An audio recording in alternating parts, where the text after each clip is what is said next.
Decorating Fanatic here. Hey guys, welcome back to my channel. Now today I'm over at my girlfriend's house and we're going to do a laundry room makeover. She has some cabinets right here above her washer and dryer. So I'm in the process of taking off the cabinet doors. I'm going to take them home and then I will be painting this a nice gray color. I went ahead and brought the cabinet doors home. Now I have a few items here that you're going to need to get started. But the first thing I'm going to do is take a damp cloth and I'm going to make sure that I clean all the cabinet doors and make sure they're free of dust, dirt, or any grease. And then the next thing I'm going to do is take my 220 grit sandpaper and I'm going to lightly sand them, and this is going to help the paint stick to the wood. And then I'm using a Valspar cabinet enamel paint, and the color is called Network Gray. And then I have my spray paint Rust-Oleum. It's a oil rub bronze. Now I'll be spray painting her hinges to match her door handles that are going to go back on the door here. So I'm going to go ahead and get out my 220 grit sandpaper and start sanding my cabinet doors. I started sanding the doors. Now you want to make sure that you sand with the grain of the wood. If not, you're going to see scratches in the wood and you definitely don't want that. So I'm working on cabinet number 2, and then I have a couple more doors to do before I get started painting. I'm working on my last cabinet door, but I want to share with you guys I am using a 1.5 inch brush, and I must say this enamel paint goes on nice and smooth. Now this cabinet over here, I've given it one coat of paint, and as you can see, the grain's coming through. But these cabinet doors are going to get 2 coats of paint, and I'm going to let these dry, and then I'm going to flip them over, and I'm going to do the back side of them. Before you spray your hinges, make sure they're free of any dust or grease, and just wipe them down. And then I lightly sanded them with a 220 grit sandpaper. And then I'm using my Rust-Oleum oil rub bronze. Now I'm lightly sprayed them, and I'm going to let them dry, and then I'll give them a second coat. And then when they're done drying, I will flip them over and spray paint the back sides of them. The cabinets are done drying, and I went ahead and used 3 coats of paint. I'm back over at my girlfriend's house, and as you can see, these are her cabinets that I'm going to be working on today. Now I have my 220 grit sandpaper, so I'm going to go ahead and sand the cabinets before I get started painting.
Well, I finished sanding the cabinets. Now you want to get yourself a nice dry cloth, and you can wet it a little bit, and then you want to make sure that you remove all the dust off the cabinets before you start painting.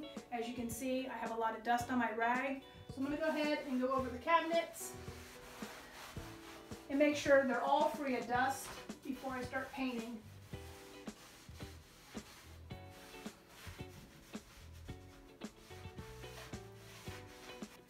Remember, before you get started painting, make sure you stir your paint real well. So I went ahead and already done that, so I'm going to go ahead and get started painting.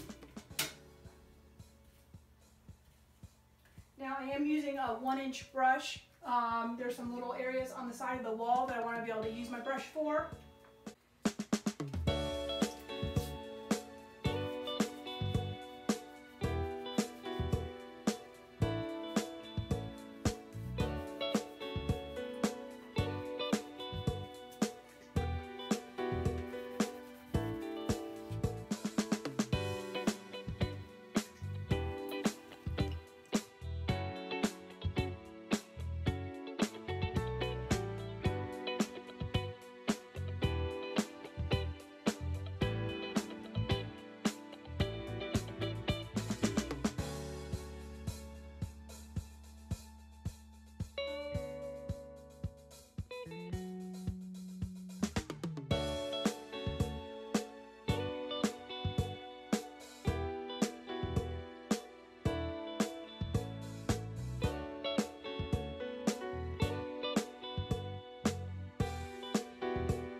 So as you can see, I have my hinges here. I'm going to go ahead and attach all the hinges on the cabinet, and then we'll be ready to hang the doors.